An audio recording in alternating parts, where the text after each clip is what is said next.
Does the market care who sits in office?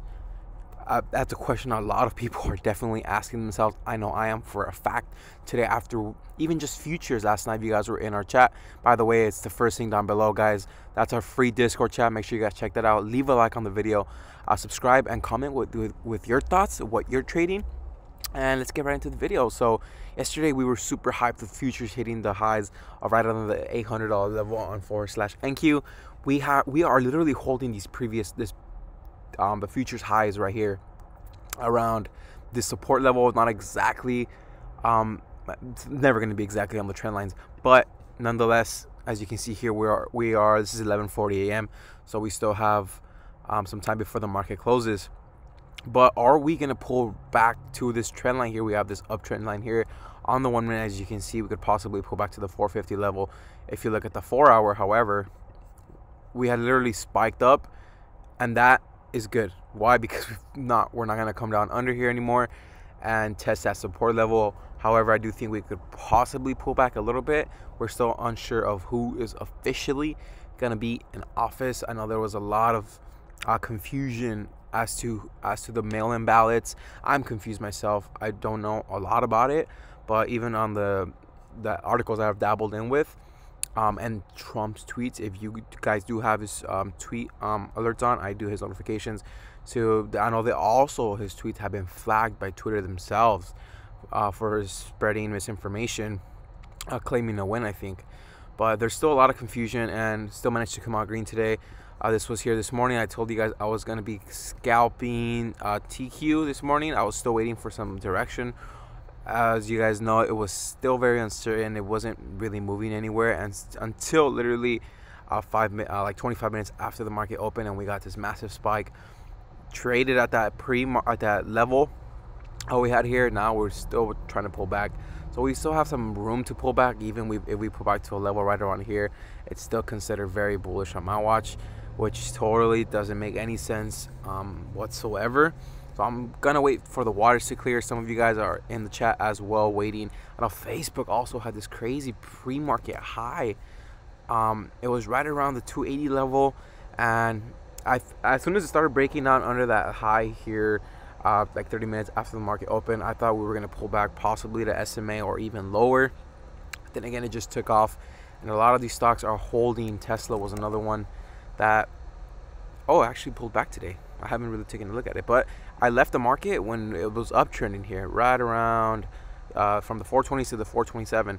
So it's holding around the 417 level. Compared to yesterday, we had this very odd holding level right around here that we are still almost holding, but yesterday's was around the 420.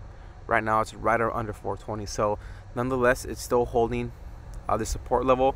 It's not looking the best for my opinion. I do think it could come down to like the 410 level, but anything under than that, you don't want it to hit the 400 level. You don't want it to get close to that level, because as we've seen, it's very prone to just sell off. So at least the 409s level, because on the 4 hour, as you can see here, we broke above that downtrend here. So you wanted to hold above that certain level here to still remain bullish, just from the way I see it. But again, there's so many factors. I also think the Fed is up speaking tomorrow. There's going to be so many variables. It's really like confusing sometimes to me. But nonetheless, you just have to play what's in front of you. Microsoft, Q actually called Microsoft yesterday. We'll talk about Neil right now. He called Microsoft yesterday. I think Nvidia as well. We'll check that one out right now. Gapped up 218 on the 4 hour. We were watching this stock when it was literally dead, around the $200 mark, 204 I think to be exact. And a lot of these stocks that we've been waiting for them to just curl above the EMA and retest that 4 hour. This is a very common theme on a lot of stocks. If you guys watch and you guys are like 80% technical, 20% fundamental, you notice the downtrend on the 4 hour on a lot of these stocks. And some of them are honoring and retesting that resistance. In this case, yeah, Microsoft, which is breaking above. So maybe even a pullback to 210. That'll be a good, interesting point. Neo. Yesterday I said we could pull back to around 35, hold some support there, and then run. I did not expect it to hit 39 today at all. It's pulling back again to 35.50, right around this level, 35.90. Into the market close, we still have some time, but it is still popping right here to the 37s. Maybe it comes up to like the 38 level and then pulls back for tomorrow, but something I still wouldn't chase. I'm on the same page as Kiwa. Wouldn't chase Neon Tesla. I'm saying tomorrow also green. I don't want. Yeah, I really swinging. You have to have some guts to really swing in this market. But nonetheless, it still has an uptrend. But I'm still waiting. Let's get sub 35, possibly hold 35. I don't know. We'll see. Twitter, one of my other favorite ones that I've been watching on the 4-hour. Now that it's trying to creep up above the EMA on the 4-hour, the next level you have to watch is the $45 mark. If it breaks past the $45 mark, you could possibly see an SMA test on the 4-hour at 46. We'll call it 47. But this trend line here, let me see, what's that trend line? This is the 4-hour trend line, and we thought it was going to come under 38, which would have been an amazing, cheaper price. But sometimes you have to just bite the bullet, place a trade, or even though you're leaving a little bit of money on the table, or you don't get your best price filled in, you're able to catch a bigger move. And this is the case with Twitter, which is literally going to creep up above 43, like we said, and it could possibly test that SMA here, which was that previous first resistance that it had here, right around 45, when I think it was when those earnings. Which one else did we cover? DKNG. I know this one also had a move today, waiting on the 4-hour. Yesterday we said, is it going to hold above the 4-hour EMA, or is it going to get rejected like it did right here these couple times? At 51 rejected, pulls back all the way down to 43, again rejected, pulls back all the way down to 34.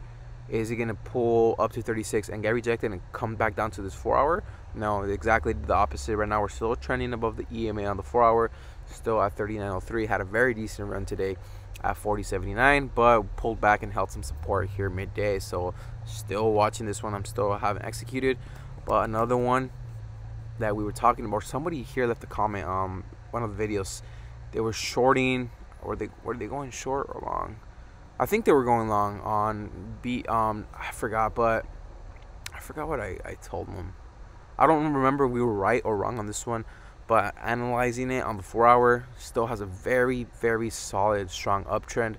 It has some room to fall under to the 280s on the 4-hour. It looks like we're testing that EMA, and once again, if you're coming down from a drop and you bounce off a previous resistance, which in this case it did at 283, it's going to eventually bounce. It's going to hit a EMA. It could either come back down to test 280s, or it could break past the EMA and go past the whole number, which is right here, which is the $300 mark. That could serve as a huge, massive resistance level or a very decent support level. So this is it, 300 right here. We'll see. Right now it looks like not a lot of momentum, but it still had a small minor spike here, but it still has to test the SMA here. So I'm not rushing it on this one.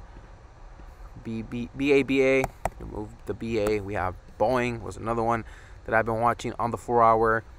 We've been waiting for this one to come down. It's a little squeeze there. I was waiting for this one to come down under, what level was this? 145. It did, but it bounced. Once again, 4-hour, it had a double bounce here, double bottom. Now, like I said, this is literally backwards of what I said on the other one. If you flip the chart upside down, what's happening here? It's backwards. So instead of it falling, it's going up. So from the 142 to the 154, and instead of going up to test EMA, this is pulling down back to test the EMA on the 4-hour, still on the same time frame. It can bounce up and potentially test the 161 level. Is it going to get rejected there, or is it going to cross above the SMA and go back to the 174s, or is it going to just completely fall under EMA and come down once again to 41, which is probably the price that I want to get it in under. I want to get it into 140. I want to get it down here in the 130s. That was going to be a cheap. That's going to be very cheap. Good sell off there. We're waiting for Netflix. I don't think I took a look at Netflix today. I just can't seem to find a decent forming pattern. It's just my gut on this one is not right. Maybe because we took a loss, I think like 2 weeks ago. Trying to dip by this one when it first came down, But we waited. It held some support at 489, and then it had the news that broke it to 515, and then it pulled back. Right now, we're still closing in. We're inching in at the EMA, SMA line. I don't know what's going to happen here. I truly don't know. So I'm just going to wait out and play it. Not play it. Wait it out and see what happens. Other than that, this Beyond Meat still dead, guys. The same thing, like pulls back EMA. It's at EMA right now. No, I'm gonna wait for this one. As for Beyond, I feel like it'd be a play for me. Swing. It'll be a swing trade. I can't really find a day trade on this one. Talked about Neo. Other than that, that's pretty much it. TQs. I mean, sell off. I sold this way too early, but I don't have the guts to hold, especially on a day like this. You want to keep those position size on watch. Make sure you exit your positions really fast, and like always, stick to your plan. That's the most important thing. Never add to a losing position. Never hold with hope, because you never know what. Sometimes you hold, especially when you're starting out, and it comes back to your price level. You can sell out to break even. You get out of the trade. You got lucky. But what if it doesn't?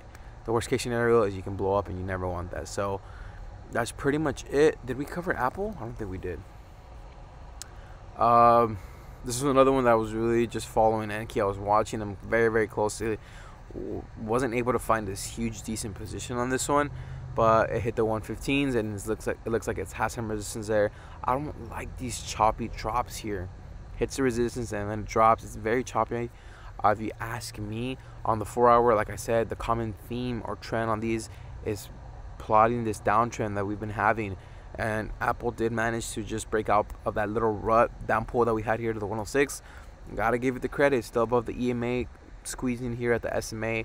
Tomorrow or the rest of this week is going to be very, very crucial for the direction of the market, especially since we hopefully we have an announced winner by the end of this week. So that's pretty much it for this video, guys. If you guys found this video helpful, make sure you guys leave a big like on the video. If you guys found value whatsoever, I greatly appreciate that. Leave a comment down below, your thoughts, your positions, what you're doing right now. All cash. I'm probably not gonna trade tomorrow, just to see where that clear direction is. Sometimes trading can be, it can take it's very stressful, and it can take a toll on your mental health, especially right now with elections and just this happened. It's just sometimes it's better close the computer, walk away, stretch, drink your water, go walk, meditate. That is going to help your trading overall. You don't understand how much mentality, the mental aspect of it trading has. So that's pretty much it. Once again, I'll see you guys in the chat room. Make sure you guys check that out, and I'll see you guys there. Thank you. Take care.